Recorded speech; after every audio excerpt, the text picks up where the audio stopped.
कहानी को आगे बढ़ाने के लिए आपके प्यार और सपोर्ट की बेहद ज़रूरत है। अगर ये कहानी आपको पसंद आ रही हो तो वीडियो पर एक लाइक ज़रूर करें और बिना कमेंट किए बिल्कुल मत जाइए। आपकी राय मेरे लिए बहुत मायने रखती है।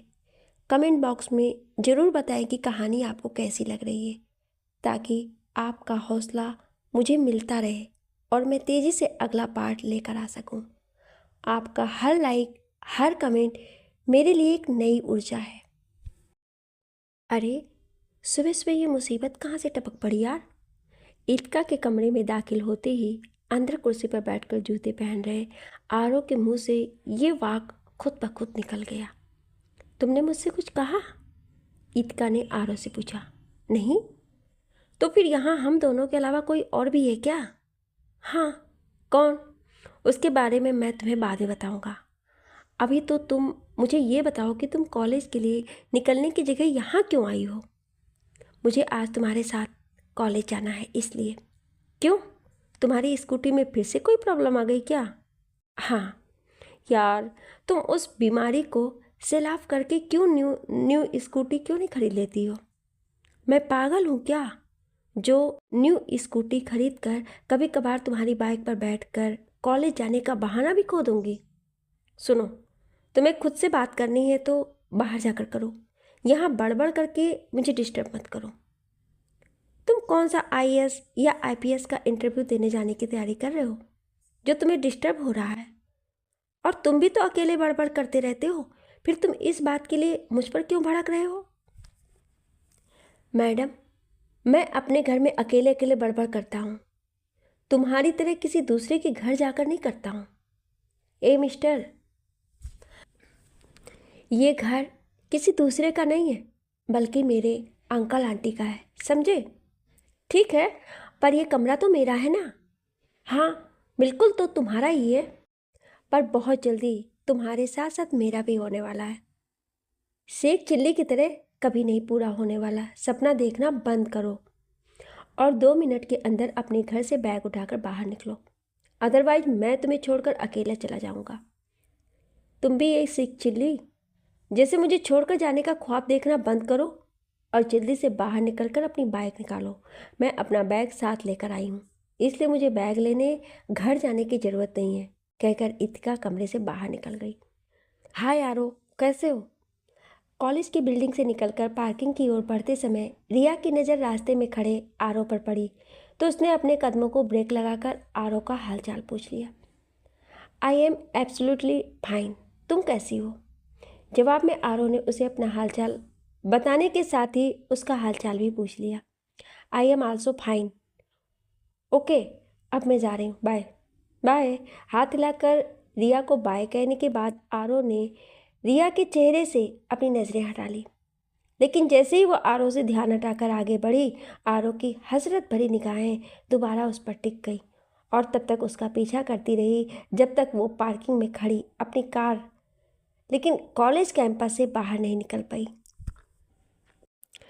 आरो, इसका प्यार पाने का ख्वाब देखना बंद कर दो, क्योंकि तुम्हें इससे इसकी मीठी स्माइल के अलावा कुछ और मिलने वाला है नहीं। रिया की कार के नज़रों से ओझल हो जाने के बाद गहरी सांस दे रहे आरो के पीछे खड़ी ईतिका ने बगल में आकर उसे ये सलाह दी तो उसका पारा एकदम से 7वें आसमान पर जा पहुंचा। ईतिका, मैंने तुम्हें कितनी बार समझाया है कि तुम मुझे बिना मांगे एडवाइस मत दिया करो। आरो ने ईतिका को ज्वलंत निगाहों से घूरते हुए सवाल किया। कम से कम 10 बार तो समझाया ही होगा।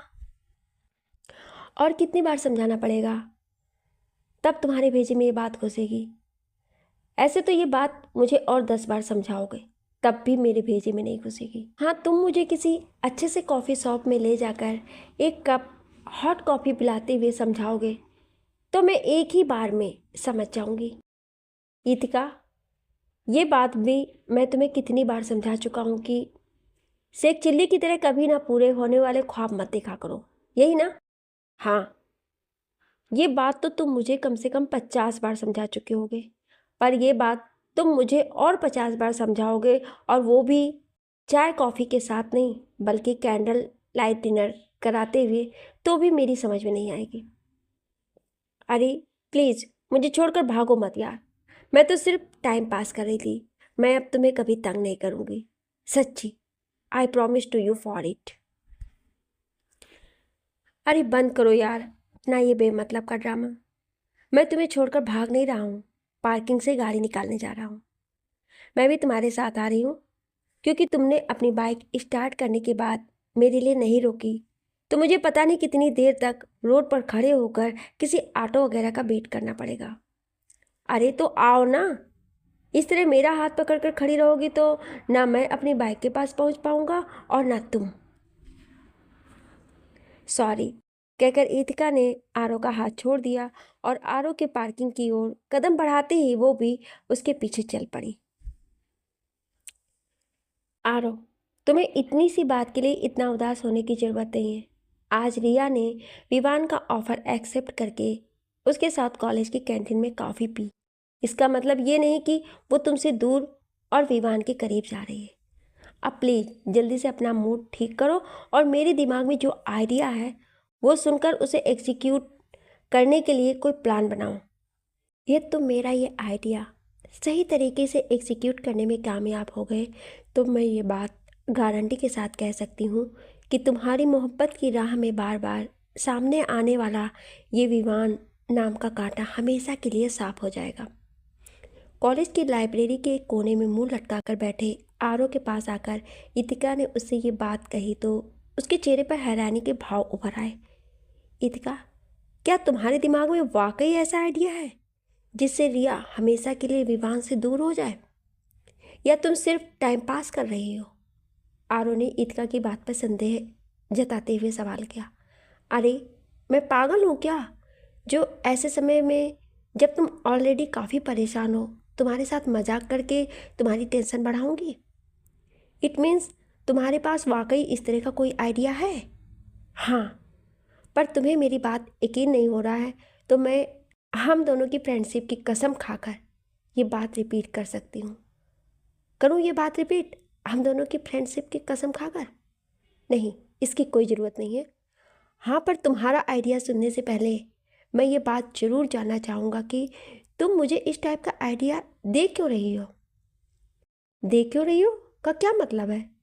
मैं तुम्हारी दोस्त हूँ, इसलिए तुम्हारी परेशानी दूर करना मेरा फ़र्ज़ है और मैं इस वजह से तुम्हारी परेशानी का रीज़न बेस से ख़त्म करने के लिए तुम्हें आइडिया दे रही हूँ। पर पता नहीं तुम्हें ये मेरा नॉर्मल पर्पज़ से तुम्हारी हेल्प के लिए दिया जा रहा ऑफ़र स्ट्रेंज क्यों लग रहा है? इट मीन्स तुम्हारे दिल में मेरे लिए वैसा कोई इमोशंस नहीं है जो तुम हर वक्त शो करती रहती हो। इस बात पर हम लोग और कभी डिस्कस कर लेंगे। फ़िलहाल इस बात को छोड़ो और मेरा आइडिया सुनो। ये आइडिया मैं बैठकर सुनाऊं या खड़े खड़े ही सुना दूं? As you wish. तुम वाकई बहुत ज़्यादा खड़ूस हो यार। मुझे लग रहा था कि आज मैंने तुम्हें हेल्प ऑफ़र की है तो कम से कम आज तो तुम मुझे रिस्पेक्टेड तरीके से बैठने के लिए कहोगे, लेकिन तुमने तो मेरे पूछने पर भी मुझे बैठने के लिए नहीं कहा। तुम्हारा ये एटीट्यूड देखकर मेरा मन नहीं हो रहा है कि मैं तुम्हें कोई आइडिया दूं, पर फिर भी दे देती हूँ ताकि जब मैं तुमसे बिछड़ जाऊं और तुम्हारी रिया कभी तुम्हारा दिल दुखाए तब तुम मुझे मेरे को ऑपरेटिव नेचर के लिए याद करके आंसू बहाने के लिए मजबूर हो जाओ। कहकर ईतिका एक कुर्सी खींचकर आरो के पास बैठ गई और उसे अपनी बात समझाने लगी। आंटी जी, ईतिका अब तक सो रही है क्या? आरो ने ईतिका के घर में दाखिल होकर हॉल में बैठकर टीवी देख रही उसकी माँ सरस्वती से सवाल किया। नहीं बेटा, वो तो काफ़ी देर पहले उठ गई है। उसके सवाल का जवाब देकर सरस्वती ने पूछा, उससे मिलना है तुम्हें? जी आंटी, बट वो कुछ कर रही हो तो उसे करने दीजिए, मैं बाद में आ जाऊंगा।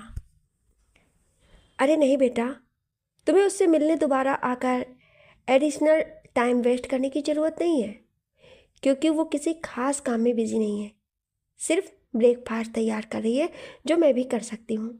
तुम यहाँ बैठकर सिर्फ आधा मिनट वेट करो, मैं उसे भेज रही हूँ। अपनी बात कहने के साथ ही सरस्वती उठी और आरो के जवाब की प्रतीक्षा किए बिना ही किचन की ओर चली गई। थैंक यू आंटी जी, कहकर आरो उसी सोफे पर बैठ गया जिस पर सरस्वती बैठी हुई थी। उफ, ये कमबख्त इश्क भी इंसान को क्या क्या करने के लिए मजबूर कर देता है। इस इश्क नाम की बला की वजह से किसी भी सिचुएशन में सुबह 8:30 बजे से पहले से ना उठने वाले बंदे को आज 8 बजे तक फ्रेश होकर एक ऐसी लड़की से मिलने आने के लिए मजबूर होना पड़ा जिससे 10 मिनट बात करने या 10 किलोमीटर पैदल चलने में से भी एक ऑप्शन चुनना पड़े तो वो बंदा 10 किलोमीटर पैदल चल लेगा पर उस लड़की से बात करना पसंद नहीं करेगा। तौलिए से हाथ साफ करती हुई किचन से बाहर निकली इतिका ने मुस्कुराकर मीठे स्वर में आरो पर तंज कसने के बाद बगल वाले सोफे पर बैठते हुए उससे ये सवाल किया, बाय द वे, तुम आज जल्दी उठे या रात भर सोए ही नहीं? यार, तुम इस तरह की बातें करोगी तो मैं तुमसे बिना बात के ही चला जाऊंगा। आरो ने इतिका की बात पर नाराजगी का इजहार करते हुए प्रतिक्रिया दी। अरे प्लीज़ ऐसा मत करना यार, नहीं तो मुझे सुबह सुबह मुफ्त में मॉम की डांट खानी पड़ेगी, क्योंकि उन्होंने मुझे ये ऑर्डर देकर बाहर भेजा है कि उनके ब्रेकफास्ट लेकर बाहर आने तक मैं तुम्हें किसी कंडीशन में भागने ना दूँ। और इसका रीज़न उन्होंने ये बताया कि मैं तुम्हारे घर से अक्सर खा पी करके आ जाती हूँ, जब तुम कभी हमारे घर कुछ खाते पीते नहीं हो, इसलिए उन्होंने आज तुम्हें कुछ ना कुछ खिलाए पिलाए बिना ना जाने देने का पक्का मन बना लिया है। बाय द वे, तुम्हें मेरी बात पर इतना भड़कने की ज़रूरत भी नहीं है, क्योंकि मैंने वो बातें तुम्हें हर्ट करने के लिए नहीं बल्कि सिर्फ फन के लिए कही थी। फिर भी तुम्हें मेरी कोई बात चुभ गई हो तो मैं उसके लिए माफ़ी चाहती हूँ। प्लीज़ अब तुम गुस्सा थूक दो और ठंडे दिमाग से वो बात बताओ जिसे बताने के लिए तुम्हें सुबह सुबह मुझसे मिलने आना पड़ा।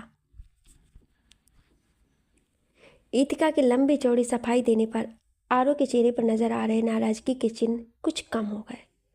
ठीक है, पास आओ। आरो के कहने पर इतिका खिसक कर उसके करीब आ गई। यार, मुझे लगता है कि रिया के दिल में विवान के लिए नफरत पैदा करने के लिए हमारे प्लान के अकॉर्डिंग मेरे रिया और विवान के साथ मुझे जो फेक इंसिडेंट करवाना है उसकी जानकारी पुलिस तक पहुंचने की पॉसिबिलिटी काफ़ी ज़्यादा है, क्योंकि रिया कोई जनरल गर्ल होती तो वो इस इंसिडेंट की पुलिस में कंप्लेंट ना करने के लिए आसानी से मान जाती, पर वो एक बड़े पुलिस ऑफिसर की बेटी है। इस वजह से मेरे मना करने के बावजूद वो इस फेक इंसिडेंट की पुलिस में कंप्लेंट किए बिना नहीं मानेगी, और इस फेक इंसिडेंट की पुलिस में कंप्लेंट हुई तो सारी सच्चाई सामने आ जाएगी, जिसके बाद इस इंसिडेंट से रिया के दिल में विवान के लिए पैदा होने वाली नफरत कंटिन्यू रहेगी या नहीं ये तो तय नहीं है, पर ये तो तय है कि उसके दिल में मेरे प्रति हमेशा के लिए नफरत पैदा हो जाएगी। ये बात आज सुबह नींद खुलने के बाद जब से मेरे दिमाग में आई है तब से मुझे यही लग रहा है कि मुझे हमारे इस प्लान को एग्जीक्यूट करने की बजाय कोई और प्लान बनाना चाहिए। अब तुम बताओ कि इस प्लान को एग्जीक्यूट करूं या नहीं। बेफिक्र होकर एग्जीक्यूट करो, क्योंकि रिया के उसके साथ होने वाले फेक इंसिडेंट की पुलिस में कंप्लेंट करने या उसके डैड को इसके बारे में बताने की 0% पॉसिबिलिटी है। तुम ये बात इतने यकीन के साथ किस बेसिस पे कह रही हो? इसका बेस ये है कि रिया के उसके साथ होने वाले फेक इंसिडेंट की पुलिस से कंप्लेंट करने या उसके डैड को इसके बारे में बताने पर यह भी बात सामने आ जाएगी कि वो अपने डैड को बिना बताए कॉलेज से बंक करके अपने 2 मेल फ्रेंड्स के साथ सिटी से काफ़ी दूर एक सुनसान जगह पर गई थी, और रिया ये बात किसी कंडीशन में सामने नहीं आने देना चाहेगी। तुम्हारी गेसिंग बिल्कुल करेक्ट है, पर यदि रिया उसके डैड से परमिशन लेकर मेरे साथ उस सुनसान जगह पर जाएगी तो? तुम पूरे पागल हो यार। कोई भी यंग गर्ल अपने पेरेंट्स से अपने किसी ऐसे मेल फ्रेंड के साथ जिसकी फैमिली से उसकी फैमिली की कोई क्लोज रिलेशनशिप ना हो बिना कोई सॉलिड रीज़न के ऐसी जगह पर जाने के लिए परमिशन नहीं मांगेगी, क्योंकि किसी भी यंग गर्ल के पेरेंट्स के ऐसी परमिशन देने की पॉसिबिलिटी ना के बराबर होती है। ओके, मैं तुम्हारी ये बात भी मान लेता हूँ, बट यदि रिया ने ही मेरे साथ जाने से मना कर दिया तो? तो तुम घर वापस आना और चादर ओढ़कर आराम से सो जाना। अरे उल्टा क्यों बोल रही हो यार? तो और क्या करूं? मैं कल दोपहर से शाम तक तुम्हारे इस क्वेश्चन का कम से कम 10 बार आंसर दे चुकी हूँ। अरे यार, मन में किसी बात को लेकर डाउट होता है तो बार बार पूछने का मन होता है, ठीक है, बट तुम्हारे इस क्वेश्चन का अब ये मैं लास्ट टाइम आंसर दे रही हूँ। और तुम्हें लगता है कि इसको एक सुनने पर तुम्हारे मन का डाउट क्लियर नहीं होगा, तो तुम इसकी रिकॉर्डिंग कर लो और इसे तब तक बार बार सुनना जब तक तुम्हारे मन का डाउट पूरी तरह से दूर ना हो जाए। बट अब ये क्वेश्चन फिर से रिपीट मत करना प्लीज़। ओके।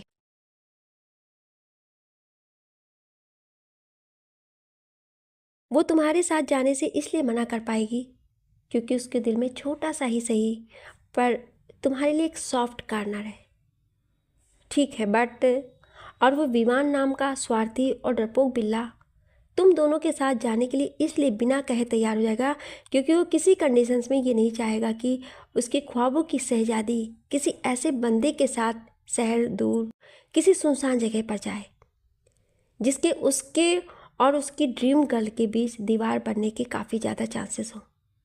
अब प्लीज़ तुम इस प्लान के बारे में और कोई क्वेश्चन मत करना, ओके, बट अब तुम्हें मुझे जाने की परमिशन देनी होगी क्योंकि mister Aarav, don't waste your energy because आज ऊपर से ऑर्डर होने की वजह तुम्हारा कोई क्योंकि काम नहीं आएगा।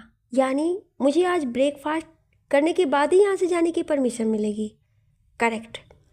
इतिका का लास्ट वाला जवाब सुनने के बाद आरव ने एक गहरी सांस छोड़कर अपना मोबाइल निकाल लिया और उसमें बिजी हो गया। रिया प्लीज़ मना मत करो यार, तुम आज मेरे लिए आज 3-4 घंटे खर्च कर दोगी तो मेरी लाइफ बन जाएगी और मैं भी तुम्हारी तरह एक शानदार सरकारी बंगले में रहकर और 4 व्हीलर से घूमकर अपनी लाइफ एंजॉय करने लगूंगा। अदरवाइज मुझे सालों तक मेरी वही पुरानी बाइक से धूप में घूमना पड़ेगा और अपने बिना बेसिक फैसिलिटीज़ वाले घर में रहना पड़ेगा। क्या तुम नहीं चाहती हो कि मुझे ये सारी फैसिलिटीज़ मिले जिसे पाने का मैं बचपन से ख्वाब देखता आ रहा हूँ? रिया का जवाब सुनकर निराश हो चुके आरव का शायद उसे मनाने का यह आखिरी प्रयास था। यार, तुम्हारा बचपन से देखा जाने वाला ये ख्वाब पूरा होगा तो मुझे तुमसे भी ज़्यादा खुशी होगी, बट मुझे लगता है कि किसी पेड़ के पास जाकर मन्नत मांगने से तुम्हारा ये ख्वाब पूरा नहीं होगा, बल्कि सिर्फ एक चीज़ की हेल्प से होगा और वो है मेहनत। तुम आज से पूरे जी जान से आने वाले एग्ज़ाम की तैयारी में जुट जाओगे तो दुनिया की कोई ताकत तुम्हारा सिलेक्शन नहीं रोक पाएगी। बट यदि तुम मेहनत करने की जगह कहीं जाकर मन्नत मांगने जैसी फालतू चीज़ों का रिलॉय करोगे तो तुम उम्र भर इस टाइप के एग्ज़ाम देते रहोगे, तब भी तुम्हारा सिलेक्शन नहीं होगा। आई होप कि तुम्हारी समझ में मेरी बात आ गई होगी। रिया ने आरव की बात मानने की बजाय उसे अपनी मानने की उम्मीद जाहिर करके उसके अरमानों पर पानी फेर दिया। क्या कह रहा है ये? आरव की रिया की बात पर कोई प्रतिक्रिया देने से पहले ही ईतिका ने दोनों के करीब आकर रिया से ये सवाल किया तो रिया की नज़रें आरव के चेहरे से हटकर ईतिका के चेहरे पर केंद्रित हो गई। कुछ स्पेशल नहीं कह रहा है, मुझे वही काम करने के लिए कन्विंस करने की कोशिश कर रहा है जिसे करने के लिए तुमने इसे मना कर दिया। रिया ने सामान्य लहजे में ईतिका के सवाल का जवाब दिया। यानी ये तुम्हें इसके साथ यहाँ से 20-22 किलोमीटर दूर धनीगंज रोड के आसपास के जंगल में मौजूद मनोकामना पूरी करने वाले पीपल के पेड़ के पास जाकर इसके लिए मन्नत मांगने के लिए कह रहा है ताकि आने वाले आईएएस के एग्ज़ाम में इसका सिलेक्शन हो जाए। हाँ, एग्जैक्ट यही कह रहा है। तो प्लीज़ तुम इसके साथ जाकर इसकी ये विश पूरी कर दो, अदरवाइज ये इसके लिए मुझे फिर से परेशान करना स्टार्ट कर देगा। अरे तुम ही इसकी ये विश पूरी कर दो ना। इसके अकॉर्डिंग उस पेड़ के सामने इसकी कोई भी फीमेल फ्रेंड ये इसके लिए मन्नत मांगेगी तभी पूरी होगी। इसलिए तुम जाओगे तो भी इसके मन को तसल्ली मिल पाएगी।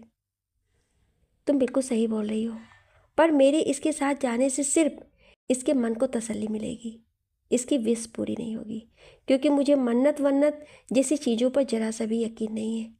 और मैंने सुना है कि जिसको इन चीज़ों पर यकीन ना हो उसके मन्नत मांगने से किसी को कोई बेनिफिट नहीं मिलता है। यदि ऐसा है तो इसके साथ मेरे जाने से भी इसे कोई बेनिफिट नहीं मिलेगा, बिकॉज मुझे भी इन चीज़ों पर ट्रस्ट नहीं है।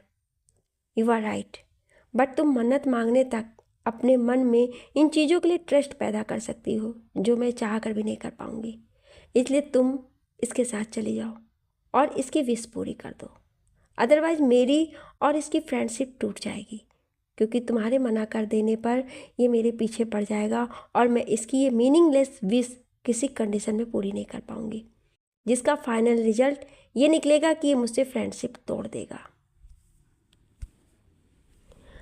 बात तो तुम दोनों की फ्रेंडशिप टूटने से बचाने की है, तो मैं इसके साथ चली जाती हूँ, बट तुम्हें भी हम दोनों के साथ आना पड़ेगा, बिकॉज़ मैं इसके साथ अकेले इतनी दूर जाऊँगी और बाई चांस ये बात मेरे डैड को पता चल गई तो मुझे उनके गुस्से का शिकार होना पड़ जाएगा।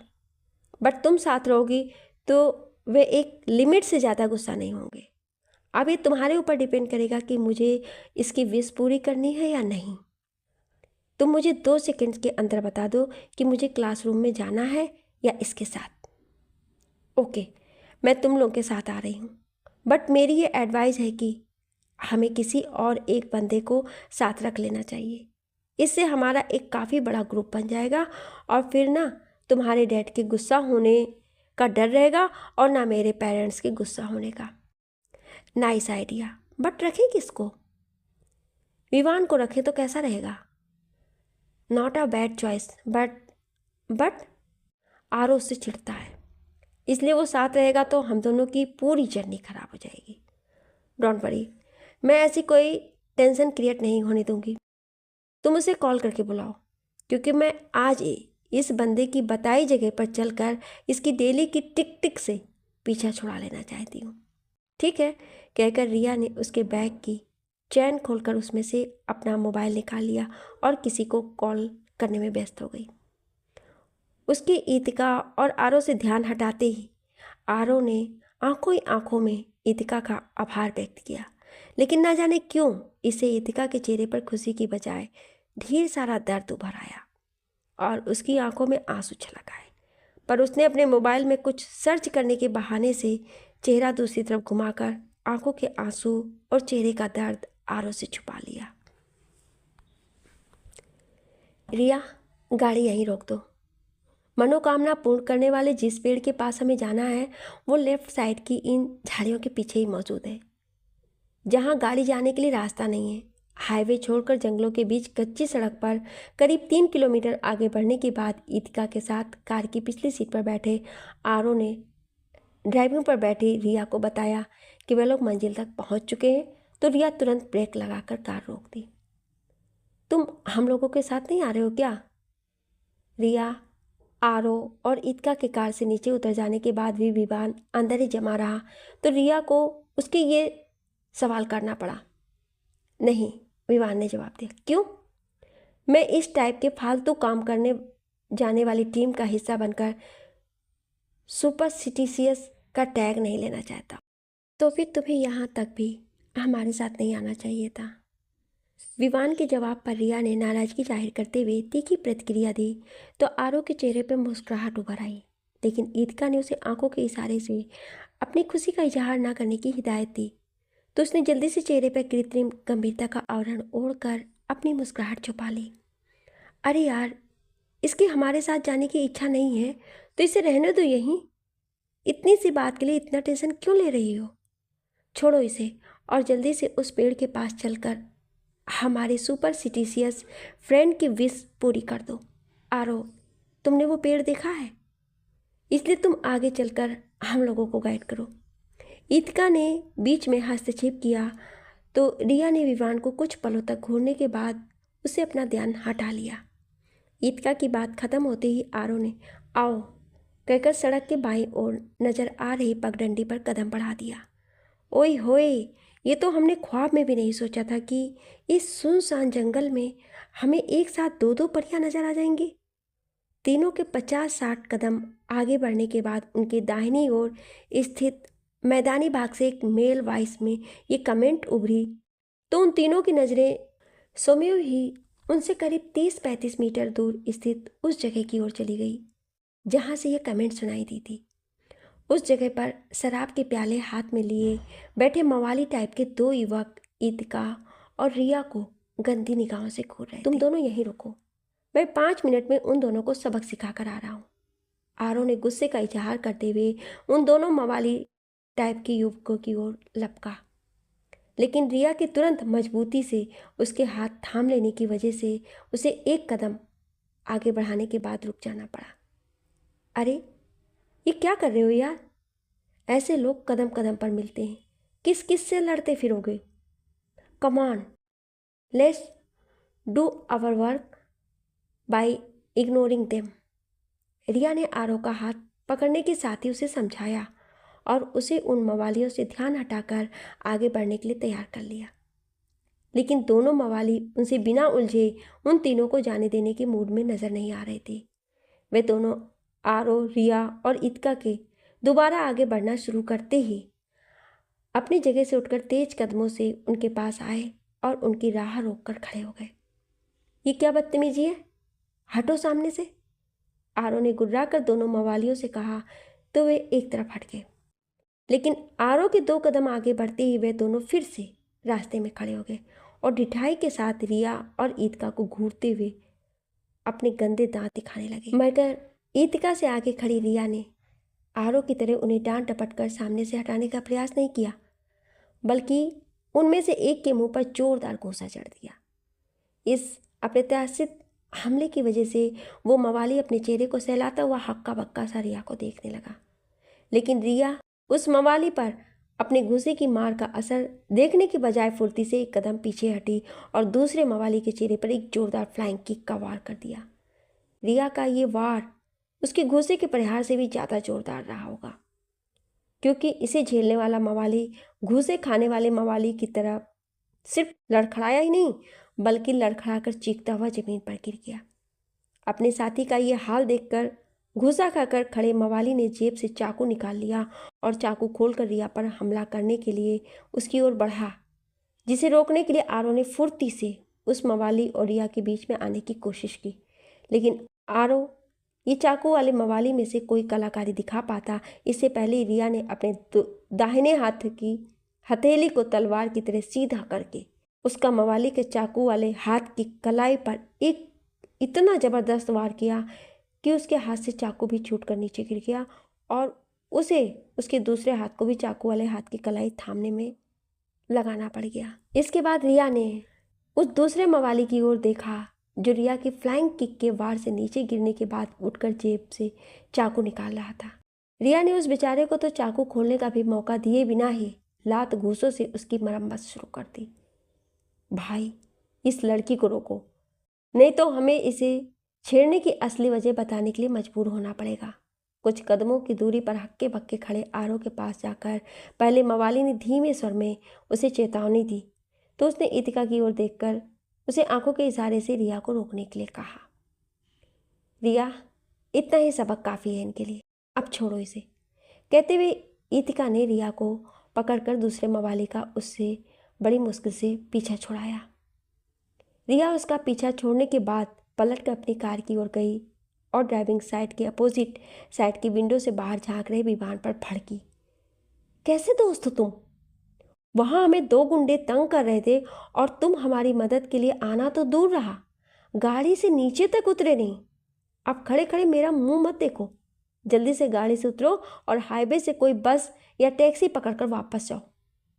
मैं तुम्हारे जैसे सेल्फिश पर्सन को अपने साथ लेकर नहीं जाऊंगी। अरे क्यों इस बेचारे पे बेवजह इतना भड़क रही हो? हमें तुम्हारे होते हुए इसकी या किसी और की हेल्प की ज़रूरत नहीं थी, इसलिए इसकी हमारी हेल्प के लिए नहीं आने पर तुम्हें इतना एग्रेसिव नहीं होना चाहिए। रिया के पीछे पीछे कार के पास पहुंची ईतिका ने बीच बचाव करने की कोशिश की। ईतिका, हमें किसी की हेल्प की ज़रूरत नहीं थी, इसका मतलब ये नहीं है कि हमारा कोई फ्रेंड आसपास रहने के बावजूद हमारी हेल्प के लिए आगे ना आए। और तुम दोनों की तरह इसे ये भी ना पता था कि मैं कराटे में ब्लैक बेल्ट हूँ, इसलिए तुम दोनों जैसे मेरी हेल्प के लिए आसपास खड़े रहे, वैसे इसे भी हेल्प के लिए आना चाहिए था। यू आर राइट, बट इसे नेचर ने ही काफ़ी स्नीकी बनाया है, तो इसमें इसकी क्या गलती है। अब प्लीज़ इसे छोड़ो और चलकर आरो की विश पूरी कर दो, कहकर रितिका रिया को खींचकर उसी ओर ले गई जिस ओर वो लोग जा रहे थे। Thank you so much for your so valuable help. Car से उतरने के बाद विवान के कॉलेज की कैंटीन की तरफ और रिया के क्लासरूम की ओर चले जाने के बाद पार्किंग में ही रुके आरो ने रितिका को कृतज्ञ निगाहों से देखते हुए उसका आभार प्रकट किया। अरे इसकी कोई ज़रूरत नहीं है यार, मैंने तुम्हारी हेल्प तुम्हारे मुंह से ऐसा कुछ सुनने के लिए नहीं की, बल्कि एक दोस्त होने के नाते तुम्हारी हेल्प करना मेरा फ़र्ज़ होने की वजह से की। रितिका ने आरो की बात पर प्रतिक्रिया देते उससे सवाल किया। बाय द वे, रिया के हिरने की बजाय शेरनी निकल जाने से तुम्हारे लिए कोई ज़्यादा बड़ी दिक्कत तो खड़ी नहीं हुई ना? कोई बड़ी दिक्कत खड़ी होने के आसार तो नज़र नहीं आ रहे हैं, पर मुझे लगता है कि उन भाड़े के टट्टुओं की ज़रूरत से ज़्यादा धुलाई हो जाने की वजह से उनका उस्ताद इस काम के लिए तय अमाउंट से कुछ ज़्यादा अमाउंट ज़रूर मांगेगा। ये कोई सीरियस प्रॉब्लम नहीं है। आई थिंक अब हम लोगों को भी क्लासरूम में जाना चाहिए। तुम्हारा क्या इरादा है? वही जो तुम्हारा है। ठीक है फिर आओ, कहकर रितिका ने कॉलेज की बिल्डिंग की ओर कदम बढ़ा दिए।